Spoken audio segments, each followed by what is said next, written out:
अस्सलाम वालेकुम व्यूअर्स, क्या हाल है। उम्मीद है सब लोग खैर खैरियत से होंगे। अल्लाह पाक आपको सलामत रखे, अपने हिफ्ज़ व अमान में रखे, हर दुख हर परेशानी से महफूज रखे। दोस्तों, जिस दोस्त ने मेरे चैनल को अभी तक सब्सक्राइब नहीं किया वो मेरे चैनल को सब्सक्राइब करें और बेल आइकन को लाजमी प्रेस कीजिएगा ताकि मेरी हर आने वाली वीडियो आप तक लाजमी पहुंच सके। तो दोस्तों, आज का लतीफ़ा बहुत ही मज़ेदार, बहुत ही कमाल है, सुनाते हैं हम आपको जनाब।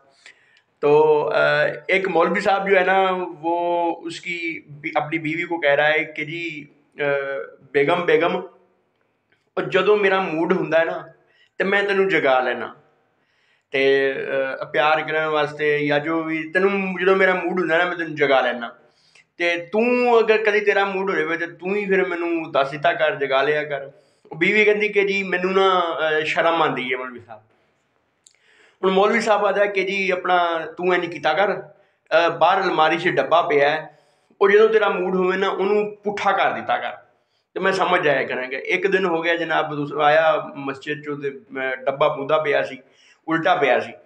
ਉਹ ਹੁਣ ਬੇਗਮ ਕੋਲ ਜਨਾਬ ਅੰਦਰ ਕਮਰੇ 'ਚ ਚਲਾ ਗਿਆ। ਇੱਕ ਹਫ਼ਤਾ ਇਹ ਕੰਮ ਜਾਰੀ ਰਿਹਾ ਤੇ 8ਵੇਂ ਦਿਨ ਜਿਹੜਾ ਨਾ ਉਹ ਜਨਾਬ ਜਿਹੜਾ ਮੌਲਵੀ ਸਾਹਿਬ ਜਿਹੜਾ ਉਹ ਆਇਆ, ਉਹਨੇ ਦੇਖਿਆ ਡੱਬਾ ਮੁੰਦਾ ਹੈ, ਬਸ ਐਵੇਂ ਖੁਸ਼ੀ ਥੋੜੀ ਖੁਸ਼ੀ ਦੇ ਵਿੱਚ ਜਿਹੜਾ ਅੰਦਰ ਚਲਾ ਗਿਆ। ਫਿਰ ਵਾਪਸੀ ਆਇਆ। 9ਵਾਂ ਦਿਨ ਜਦੋਂ ਹੋਇਆ ਨਾ ਤੇ ਮੌਲਵੀ ਸਾਹਿਬ ਜਿਹੜੇ ਨੇ ਨਾ ਉਹ ਘਰ ਨਹੀਂ ਆਏ। ਉਹ ਬੇਗਮ ਜਿਹੜੀ ਉਹ ਪਰੇਸ਼ਾਨ ਹੋ ਗਈ, ਉਸ ਬੱਚੇ ਨੂੰ ਭੇਜਿਆ ਕਿ ਜਾ ਅੱਬੇ ਦੀ ਖੈਰ ਲੈ ਕੇ ਆ, ਖਬਰ ਲੈ ਕੇ ਆ ਕਿ ਵੀ ਅੱਬਾ ਖੈਰ ਤਾਂ ਇਹ ਆਇਆ ਨਹੀਂ। ਬੱਚਾ ਗਿਆ, ਅੱਬੇ ਕੋਲ ਪੁੱਛਿਆ ਅੱਬਾ ਜੀ ਖੈਰ ਹੈ, ਤੁਸੀਂ ਘਰ ਨਹੀਂ ਆਏ। ਤੇ ਉਸ ਆਖੇ ਵੀ ਜਾ ਕੇ ਵੇਖ ਕੇ ਆ ਕਿ ਡੱਬਾ ਜਿਹੜਾ ਨਾ ਅਲਮਾਰੀ 'ਚ ਮੂਧਾ ਪਿਆ ਹੈ, ਉਲਟਾ ਪਿਆ ਹੈ ਜਾਂ ਸਿੱਧਾ ਪਿਆ ਹੈ। उस बच्चे आख्या जी आके वेख्या, उस आख्या जी अब्बा जी डब्बा जेड़ा ना उल्टा पिया। हूँ अगू मौलवी साहब उन्होंने आखे पिया कि जी फिर ये जी करो, अगर वो डब्बा मुँदा पिया ना फिर या अब्बा रखो तो या फिर वो डब्बा रखो।